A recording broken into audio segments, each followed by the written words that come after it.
Good morning, student. This is chapter 8 of a geography, class 11th, composition and structure of the atmosphere. हमारी चारों तरफ air है और बिना एयर के हम जिंदा नहीं रह सकते। यहाँ पे जितने भी लिविंग ऑर्गेनिज्म हैं वो शायद हो सकते हैं कि फूड के बिना और वाटर के बिना कुछ समय जिंदा रह सके, लेकिन यहाँ कुछ भी सेकंड हम बिना एयर के जिंदा नहीं रह सकते। हमारा जो ये अर्थ है वो चारों तरफ से जो है ब्लैंकेट के रूप में बहुत सारी गैसेस से कवर है, जिसे एटमॉस्फेयर बोला जाता है। It means atmosphere is a mixture of different gases and it envelopes the earth all around. It contains life-giving oxygens, like oxygen for humans and the animals and the carbon dioxide for the plant. In gases के बारे में जानते हैं। देखिए, ये हमारा अर्थ है और अर्थ के चारों तरफ जो है गैसेस की जो है लेयर्स हैं, और हमने जो अपने एटमॉस्फेयर को डिफरेंट डिफरेंट लेयर्स में डिवाइड किया है। ये लेयर्स का डिवीजन जो है वो हमने हाइट के अकॉर्डिंग किया है। इट मीन्स हमने इनको जो है कुछ एरिया तक डिफाइन किया है। जैसे अगर हम अर्थ के सरफेस से 10 किलोमीटर अपर साइड जाते हैं तो हमारा ट्रोपोस्फेयर हमारे पास है। इट मीन्स जो हमारी फर्स्ट लेयर है वो है ट्रोपोस्फेयर। ट्रोपोस्फेयर से आगे 50 किलोमीटर ये सेकेंड लेयर हमारे पास आती है, वो है स्ट्रेटोस्फेयर। Then after mesosphere. तो देखिए 50 टू 80 किलोमीटर का जो डिस्टेंस है, इसमें पाई जाने वाली जो लेयर है वो है आपका mesosphere. Then after thermosphere. So there are the 1, 2, 3, 4 and 1, जिसे हम एक्सोस्फेयर बोलते हैं। ये 5 लेयर्स हमारे पास हैं। ये 4 जो हैं जिनमें टेम्परेचर और हाइट का बहुत इंपॉर्टेंट रोल है, तो यहाँ पे टेम्परेचर का आपका इतना रोल देखने को नहीं मिलता। देखिए, जो मेन चीज हमने अभी तक स्टडी करते आए हैं, जो नॉलेज आपके पास है वो ये है कि भाई जितने टेम्परेचर पे आप हो, जिस हाइट पे आप हो, वहां पे जो टेम्परेचर है वो जैसे जैसे आप हाइट पे जाते जाओगे आपका टेम्परेचर, आपके एयर आसपास का जो एनवायरनमेंट, जो एयर का टेम्परेचर है वो डिक्रीज होना शुरू हो जाएगा। कि 165 मीटर ऑफ हाइट पे आपका 1 डिग्री सेंटीग्रेड जो टेम्परेचर है वो डिक्रीज होना शुरू हो जाता है। यहाँ पे देखिए, अब मीटर से आप अंदाजा लगा लीजिए कि हाँ, यहाँ सरफेस से आपने शुरू किया है तो ऊपर की साइड के टेम्परेचर में क्या वेरिएशन आपको देखने को मिलेगा। तो ट्रोपोस्फेयर जो है वो आपकी फर्स्ट लेयर है, 10 किलोमीटर तक मिलती है। अब देखिए, यहाँ पे टेम्परेचर जो है वो क्या होता है, आपका डिक्रीज होता है। देन आफ्टर स्ट्रेटोस्फेयर में चलते हैं तो टेम्परेचर जो है वो इंक्रीज होता है। मेसोस्फेयर में चलते हैं तो टेम्परेचर डिक्रीज होता है, और थर्मोस्फेयर में चलते हैं तो टेम्परेचर फिर से जो है वो इंक्रीज होना शुरू हो जाता है। तो ये डिफरेंट लेयर में ये टेम्परेचर डिक्रीज और इंक्रीज क्यों होता है, जबकि तो हम यहाँ पे हाइट में जा रहे हैं। तो ऐसी कंडीशन में जो है वो टेम्परेचर हमेशा जो है डिक्रीज होना चाहिए।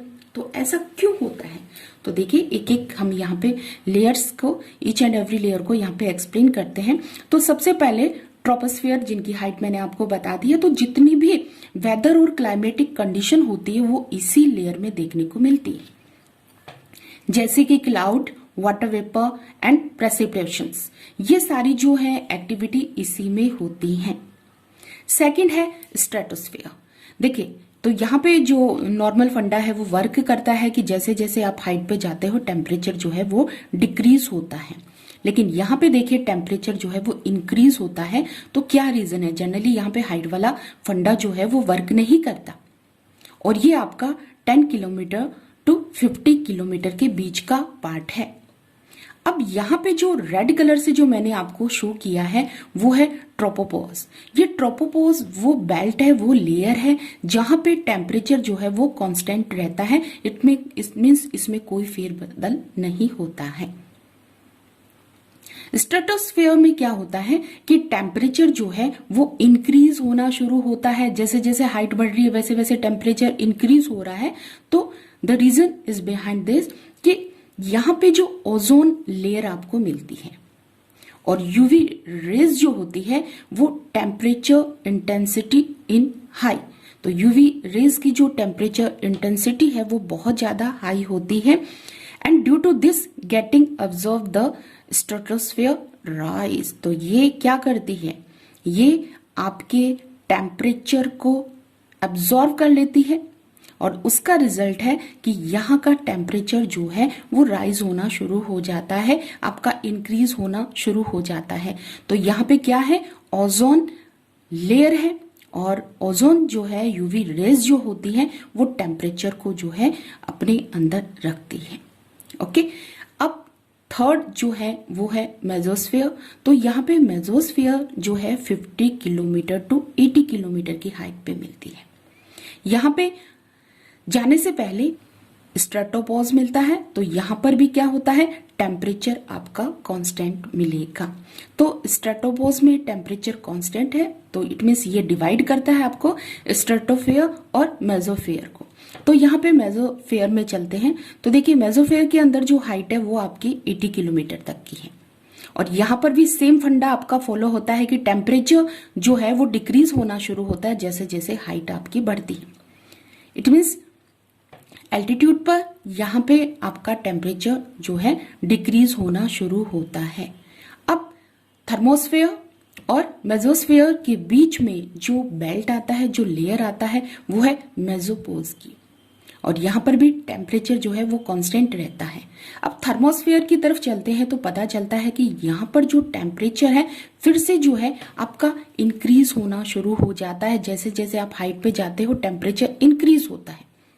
तो क्या रीजन है इसके पीछे कि टेम्परेचर यहाँ पे इंक्रीज होता है, तो यहाँ पे आयंस जो मिलते हैं उसके कारण ऐसा हो पाता है जी। आयंस जो होते हैं ये सनलाइट के साथ रिएक्ट करते हैं और रिएक्शन के कारण क्या है, हीट जनरेट होती है और इसी हीट के चलते ये यहाँ का जो है टेम्परेचर वो हाई होता है। यहाँ पे देखिए हमारे पास जो आज हमने आपको बताया है कि हाँ, हर हाइट के अकॉर्डिंग जो है हमने अपने एटमॉस्फेयर की लेयर को डिवाइड किया है और हर एक लेयर के अपने खुद के फीचर्स हैं, कितना हाइट पे है, वहां पे टेम्परेचर की क्या पोजीशन है, टेम्परेचर अगर डिक्रीज हो रहा है तो क्या रीजन है, इंक्रीज हो रहा है तो क्या रीजन है। ओके, यहाँ पे ये हमने आज जाना है।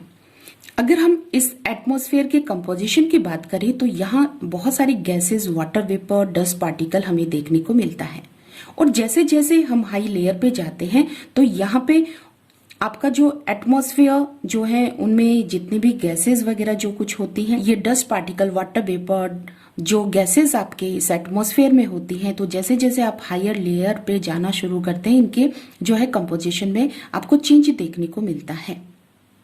यहाँ पे अगर आप 120 किलोमीटर तक जाते हो तो आपको वहां पे ऑक्सीजन कम मिलती है, इसीलिए बोला जाता है कि हाइट के प्लेसेस पे आप जा रहे हो, हाई एल्टीट्यूड के ऊपर आप जा रहे हो तो आपको ऑक्सीजन की रिक्वायरमेंट होती है।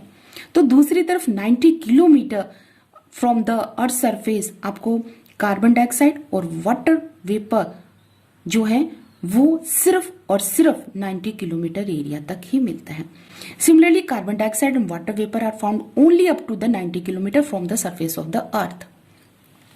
गैसेस की बात करते हैं तो हमारे इस एटमॉस्फेयर में जितनी भी गैसेस मिलती हैं वो एक उनका जो है रेशो बना हुआ है। यहाँ पे सबसे ज्यादा गैस है वो है nitrogen, then after oxygen.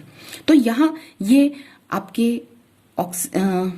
Air में जितनी भी गैसेस पाए जाते हैं उनमें कुछ गैसेस ऐसे होती है जो परमानेंट होती हैं और कुछ ऐसी होती हैं जो वेरिएबल हैं, तो उनके बारे में हम स्टडी करेंगे। एयर में डिफरेंट डिफरेंट गैसेस मिलती हैं और इनका कंपोजिशन भी अलग अलग होता है।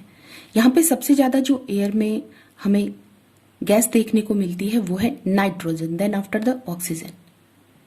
ओके, तो यहाँ हम इनके कंपोजिशन के बारे में स्टडी करेंगे। Okay, thank you.